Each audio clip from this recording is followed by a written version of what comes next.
TikTok really does have the power to completely influence people's opinions. Like, people are so vocal. They're like, well, I hated it. I can't believe you liked it. The hate train made me sick and honestly question myself for loving the album. I think that many songs didn't fit the whole Showgirl vibe. Example, Ruin the Friendship. My reaction to Ruin the Friendship genuinely is gonna haunt me for the rest of my life. You're a loser, Gabrielle. You're a loser. And for me personally, I think I've decided that this Taylor album is probably...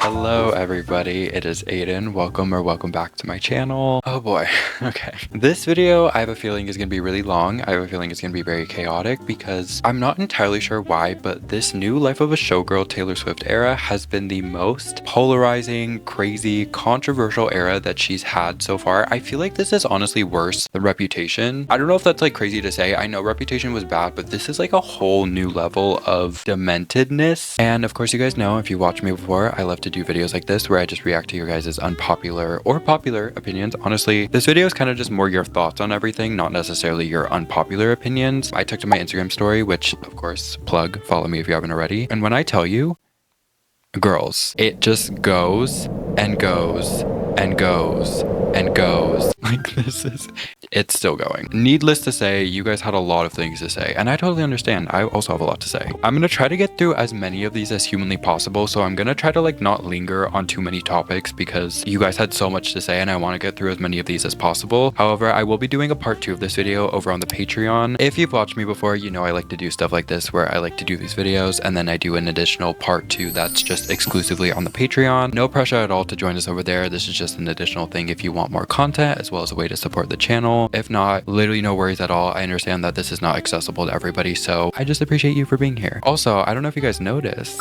we got a new girl in the family. Literally like 20 minutes before filming this video, I filmed the video where I unboxed all of these Showgirl variants, which I think that video will be up before this one, so go check that video out if you haven't already. Let's just get into it. Oh my god. Okay, I don't even know where to start. I'm so overwhelmed. Okay, I feel like we should just start off with the 2 different opinions. So there's a lot of people saying that this is like a top 3 album. It's so good. The hate is forced. And then the other side of people saying that this is one of her worst albums. It's not good. It feels unfinished. It feels whatever. Okay. Now, obviously, these are just opinions. Nobody is right, nobody's wrong. Like, you're allowed to have whatever opinion you want. I also do want to note that the day I'm filming this video is October 7th, meaning that the album has been out for 4 days, which honestly it feels like it's been out for so much longer because it's been so crazy. The album's literally been out for 4 days. Okay, so I've sat with it for 4 days. I've listened to it on repeat, and for me personally, I think I've decided that this Taylor album is probably in my bottom 3 Taylor Swift albums. Now, that is not to say that I dislike the project in any matter. It's just, I think a lot of the reason this album is getting so much hate is, I mean, she has so many incredible albums. And I'm not saying that this album isn't good or that it's not incredible. It's just, she set the bar so high for herself that I think for a lot of people, this album just isn't really clearing that bar. And I honestly think that I am one of those people as well. I think that there are so many good things about this album and there are so many like highlights. I honestly think The Fate of Ophelia is one of her best singles of all time. It's so good. The music video is incredible, like genuinely one of her best self-directed video, but honestly maybe one of her best videos ever. I think it's so incredible. But again, it all comes down to personal taste. Like, I am truly, my top 3 favorite Taylor Swift albums, number 1 is Torture Poets, number 2 is Evermore, and number 3 is Red. That is my holy trinity of Taylor Swift albums, and this album just personally doesn't really touch those albums, but that's okay. I feel like a lot of the discourse about this album is people saying that that's not okay, and that it's not okay that she's doing a more fun, lighthearted album, and a lot of people just prefer the more sad, melancholic, folklore, Evermore vibe, and that's totally fine. Again, it's literally just all personal preference, and that's what's so crazy about this whole album debate is that it's all just opinions. You know what I mean? Like, nobody is right. Even though there are a lot of people saying that they don't like this album, there are a lot of people who love this album. As of today, this album has already sold almost 4 million copies, and it hasn't even been a week. Girl, she's broken the record for the biggest first week sales of all time, and it's only been like 3 days. So, you know, people are clearly loving the album. It's breaking every record. It's breaking Spotify records. Like, it's blowing. It's huge. And yeah, you can argue, of course, it's Taylor Swift, so like, who cares? But it's also like, the music still does have to be good. It's not like she can just do anything. Like, obviously, theoretically, yes, she could really do anything and it would go #1, but the streams and the sales have been very consistent. It's not like people just listen to it on the first day and we're all like, this is horrible, I'm not listening to it. And then all the streams like completely plummeted. Like, no, they've been very steady. Like, people are really loving this album. People are also really not loving this album. So it's honestly kind of a mixed bag. But again, even though I'm saying that this is one of my least favorite Taylor albums, just based on, you know, initial listen, who knows, maybe in a couple months I'm saying it's the greatest album ever made. More likely than you think, honestly. I still love the album. I think it's great. And I'm able to say as a fan, this is not one of my personal favorite Taylor Swift albums within the first week of listening. Again, it's been 4 days. It's not one of my favorite Taylor Swift albums, but I still like it. So now what? And I do think this is true about pretty much any art, but especially with Taylor's, you really have to let it sit and soak into your life. It's hard because we live in a culture now where everybody is so like immediate about their opinions. Because we have social media, everybody's able to just immediately post what they're saying, post how they're feeling, and so people's opinions just spread like wildfire a lot faster. But again, you gotta sit with the project, girls. You gotta sit with the project. So if you don't like the album right now, that's totally fair. Give it a couple more listens, listen to it over the next couple weeks. If you want, it might grow on you, it might not, and that's totally fine. It's also like Taylor has so many albums that even if I really hated this album, which I don't, but even if I did, it's like, okay, she has 11 other albums that I love, so I'm still a Swiftie. But I also love this album, so like, who cares? The only skip is Eldest Daughter. I know the point is supposed to be cringe, but I don't know. Honestly, this is kind of what I'm saying. I really liked Eldest Daughter on initial listen, but the more I listen, honestly, I don't even mind the chorus of I'm not a bad bitch and this isn't savage. Like, that is like, it's not my favorite lines that she's ever written, but I don't really care about that. It's the intro that I'm like, oh, I wish we would have said something else. I just don't love it. Everybody's so punk on the internet. Everybody's unbothered till they're not true. Every joke's just trolling and meme sad as it seems. Like, I really don't love that lyric. Like, every time I hear it, I'm like, oh. But a lot of people were saying in all these questions, like, the bridge is so good, which it is. The bridge is incredible. And again, I don't even mind the chorus. Like, I feel like that's the part everybody's been like, oh, about. I don't really mind it, because honestly, I get it. I really am not a bad bitch. Although I do think we could have done something different. Like, even if we really need to keep the bad line, I think we could have done something different instead of savage. That's the one where I'm like, oh, I don't love that. I really don't love that. But actually, romantic is more about Kim K than Charli XCX. I mean, that's a great idea, but it's definitely about Charli. Kim Kardashian did not write Taylor's song. I don't think Kim Kardashian does well, I don't know, actually. She might. But no, it's 100% about Charli. Also, Charli has a song called Everything's Romantic. So, you know, the artwork and visuals don't match the album vibe, to be honest. Okay, so if we're really getting into like my personal critiques about the album, the one thing that I would say is I don't really think the whole Showgirl theme was executed the best. A lot of this album is a lot of like, I love Travis Kelce, which is, it's her right. It's her right to do that. But I thought the songs were going to be talking a little bit more about like the whole Showgirl vibe. And it's not to say that the songs don't, like a lot of them do. I just thought it was going to be more fleshed out of an idea. Whereas like a lot of the songs don't really do that. Like Honey, Opalite, those songs have nothing to do with Showgirl, which I've seen some people be like, but it's like, you know, she's in love and that's part of being a showgirl, which I get that, but you can make that argument for any Taylor album. Like even on Torture Poets, you could be like, but being a poet is like, you're still in love. So it's not fully clicking for me personally. People are saying album of the year. Maybe. Is it my personal album of the year? Girls, I have to be honest with you. No, it's not. And that's okay. Okay. I'm not afraid to say that. Even though I'm a Swiftie, love Taylor Swift, like this is not my personal album of the year. Last year, Torture Poets, that is my album of the century, I have to say. This one so far is not my album of the year. And that's fine. I don't care. I'm not like stressed out about it. I feel like some people have been coming at me being like, are you so sad that you don't like the album? Are you so sad that it's not album of the year? I'm like, I don't give a f. I literally don't care. I like the album. That's all that matters. And that's all that should matter to you people. Now, do I think that Taylor will win album of the year for this at the Grammys? No, I do not think so. I think that this album has been received very poorly, and I think if she wins album of the year, it is going to cause a massive outrage. Like genuinely, I thought if Tortured Poets won album of the year, that would have been horrible, but this is going to be so much worse. So I don't think so, unless suddenly everybody decides that this album actually is pretty good. Maybe then, because reminder that Taylor can't be nominated for the Grammys this coming year. It is going to be in 2027. She missed the cutoff for this year, so at the 2026 Grammys, nothing for Taylor will be nominated. It'll be the following year, which she definitely will be nominated. Honestly, I think she actually has a chance at winning Song of the Year for Opalite, which I'm saying, please, she's never won Song of the Year, and that is literally a songwriting award. And Opalite is an incredibly written song. So I'm saying album of the year, probably not. Song of the year, I'm saying give it to her. I'm saying give it to her. I think it's deserved. Is this her best album? Maybe not, but it's not the car crash idiots on TikTok are saying it is. Exactly. Yeah, that's kind of how I'm feeling about it. People on TikTok are acting like this is the worst album they've heard in their life, and I'm like,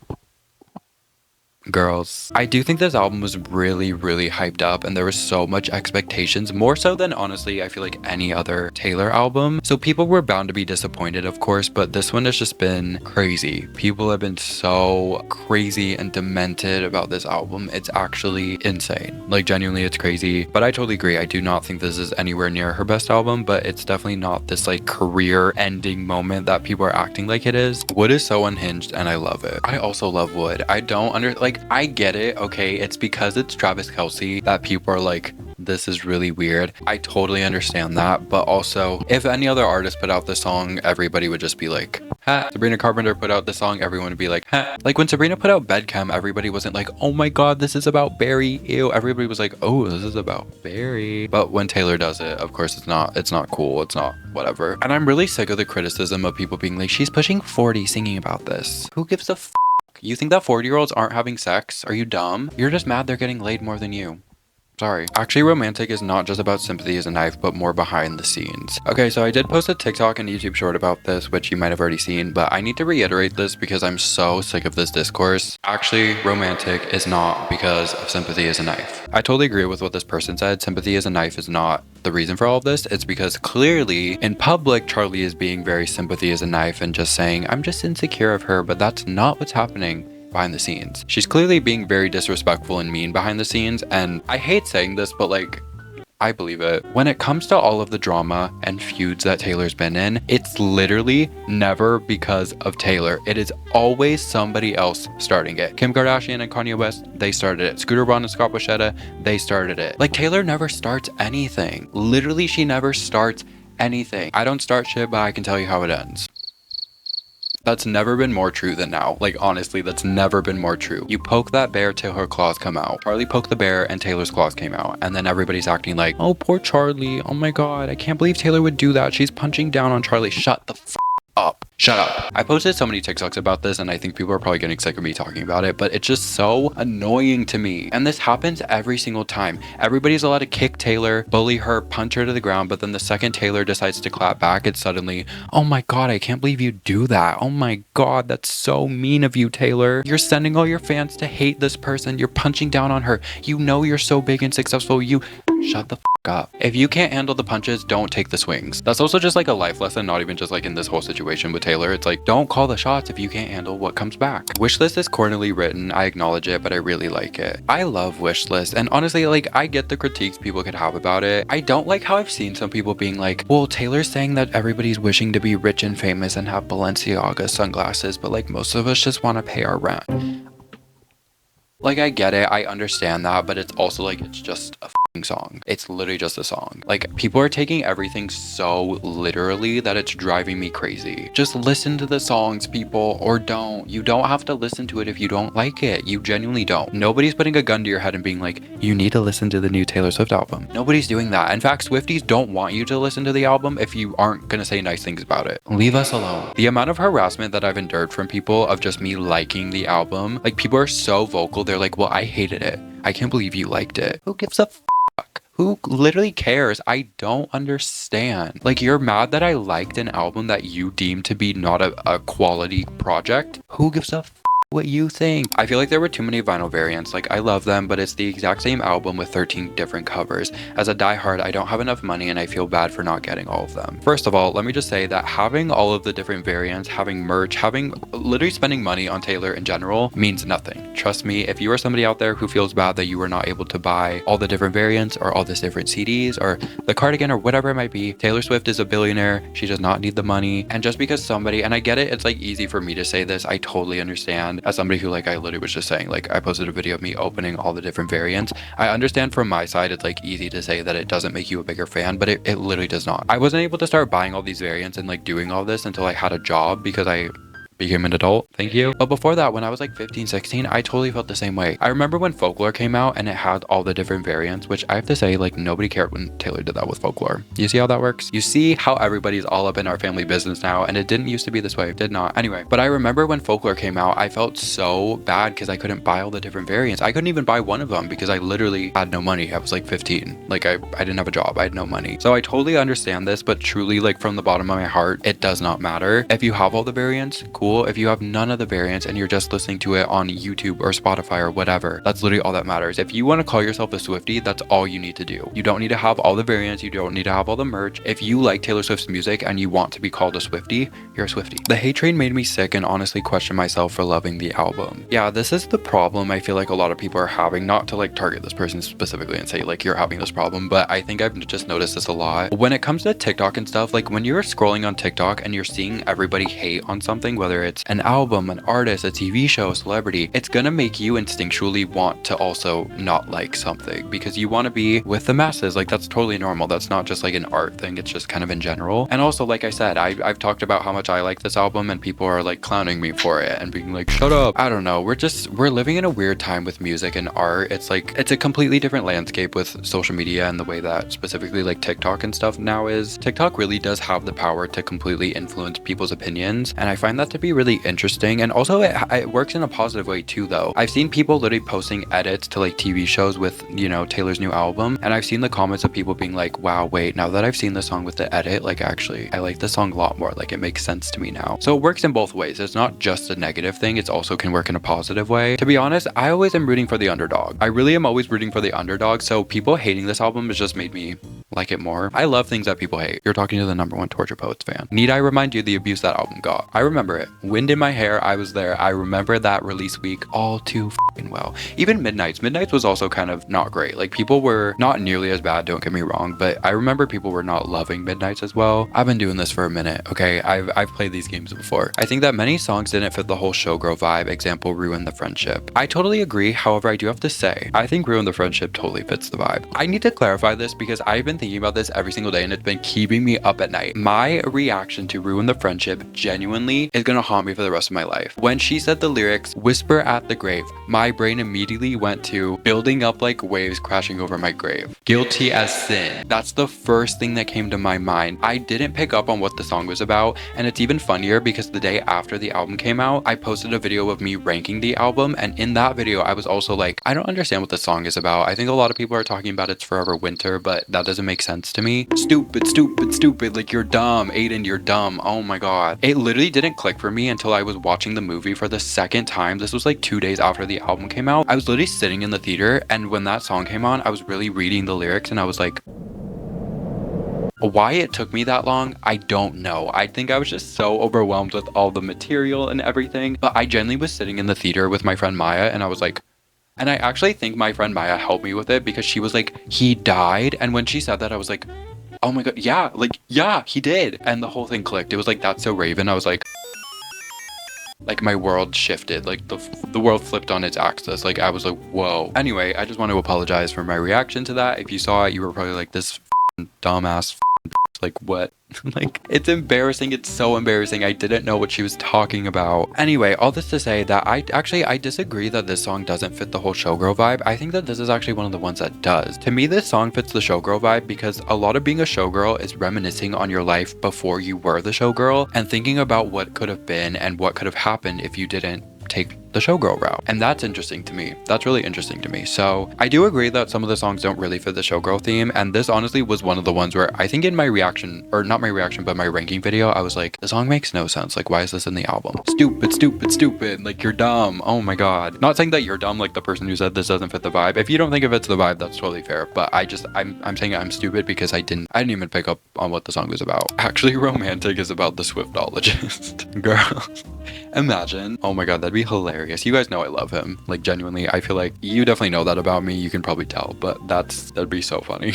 I don't care about picking sides and Charli and Taylor stan war. It's just fun pop star drama. Yeah, honestly, that's kind of how I'm feeling about the whole thing. I've said this before, but I have no issues with Charli. I've just been very defensive about the whole thing because I'm sick of people being like, Taylor's being so, like, we've already talked about this, but I've been very defensive about Taylor in that regard, but I genuinely, like, I don't care. I have no issues with Charli. I think she's cool. Whatever. It's not a big deal. I do think it's gonna be interesting though to see if Charli does respond. I know she posted a photo of her in the studio, which I'm assuming that's gonna be her response to everything. I don't know how that's gonna go over because I don't think that there's any world where Charli's gonna respond to this and it's gonna go in her favor. I genuinely, and I'm saying this because I'm trying to look out for Charli, I think she needs to just stop and like not do anything, because as of right now, like it's already going to be this way, but if she puts out a response, she's going to be harassed by Swifties for the rest of time. Look at everybody else that's had a public feud with Taylor Swift, Kanye West, Kim Kardashian, Scooter Braun, Scott Rich. Like these people still to this day are being harassed by Swifties. So I think Charli needs to take a 5. Like let's move on, because I don't see this going well for her. I do have to say though, I feel like Charli has had this response made for a while, or she's been like cooking on it for a while, because this is just my little delusional Swiftie theory. As I'm sure we all remember, when The Life of a Showgirl was announced, literally everything got leaked. Like the track list got leaked, the lyrics got leaked, and when this all happened, one of Charli's friends, Gabriette, was basically, I forget the whole situation, but she commented, I think on someone's TikTok, where they were like making fun of Taylor and like and trying to impersonate what the songs on Life of a Showgirl was gonna sound like, and she commented something about actually romantic, which also I just have to say, like, you're looking at the leaks like you're a loser. Like you're literally a celebrity and you're looking at Taylor Swift leaks. You're a loser, Gabriette. You're a loser. Anyway, but she commented that on, I think, a TikTok or Instagram or something. And again, she's one of Charli's really good friends. I mean, she's literally referenced in, I think, 360. Call me Gabriette, you're so inspired. Yeah, she's clearly really close with Charli, and the fact that she commented that made me think that like she obviously saw the leaks, she read all the lyrics, she knew that this was going to be a response to Charli, which obviously makes me think that Charli has known about this for a while and that she's probably been cooking up a response. So would I be surprised if she says anything? No. Do I think that she should? No. Don't do it. Do not do it. And I'm not saying this as like a Swiftie to be like, Charli, don't like be nice to Taylor. No, Charli has every right to respond. Taylor put the song out. Charli has a right to respond if she really wants to. I just don't think this is going to end well for her. I really don't. Because the fact of the matter is that like everybody who would be loving Charli's response is people that already don't like Taylor and have already been hating on her. So it's not like Charli's response is going to send another wave of hate towards Taylor. Like those people are already doing it. Like they were honestly doing that before Taylor even put out Actually Romantic. Like those were the people that hate Taylor Swift. And then Taylor put the song out, so now they're really up in arms and in a frenzy about it. But it's not like Charli's response is going to send another wave of like hate towards Taylor. It's also not going to affect Taylor. Like it's literally not. You're competing against the biggest artist on the planet. The only way this could work in Charli's favor is if she had some like behind the scenes tea or drama that Taylor was being like so rude and horrible to her that she could use as fuel for her response back. But I really don't think that's happening, because again, like literally in Sympathy is a knife, Charli's not saying like Taylor's so mean to me. She's literally saying she's so nice to me. The sympathy is a knife. So it's not like Charli has like ammo or fuel to use at Taylor. It's literally just going to be her punching at the wall. The writing is giving more Torture Poets than Folklore Evermore, in my opinion. I think Taylor really shot herself in the foot with saying that this album was going to be upbeat pop bangers with the same lyricism as Folklore and Evermore. I do think that there are some moments of Folklore and Evermore greatness in terms of the lyricism on this album,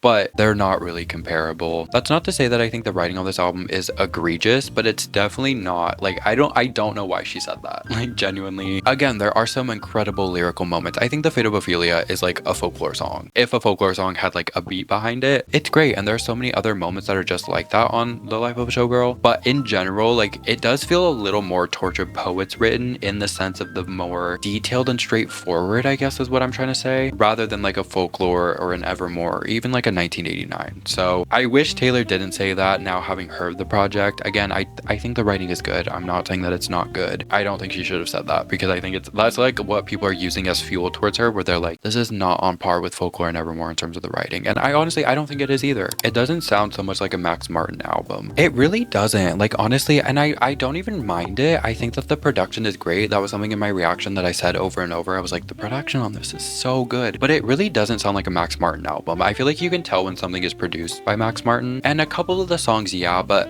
some of the other songs I'm like, this does not sound like a Max Martin song. But I'm not saying that as like a diss or a negative thing. I just think it's interesting. Ruin the Friendship should have been track 5. I agree. I totally agree. Listen, Eldest Daughter, I don't think it's as bad as people are saying, but I think we could have scrapped that one and put Ruin the Friendship as a track 5, and it would have been perfect. Like that would have been, maybe then I would have realized, because I would have been like looking out for it to be a little more sad. I think Ruin the Friendship would have been a gag for a track 5. Like, oh my god. I also am kind of like, maybe I need to sit with it more, but Eldest Daughter doesn't really fit the Showgirl vibe to me either. This album is amazing and way better than Tortured Poets. Tortured Poets is still good.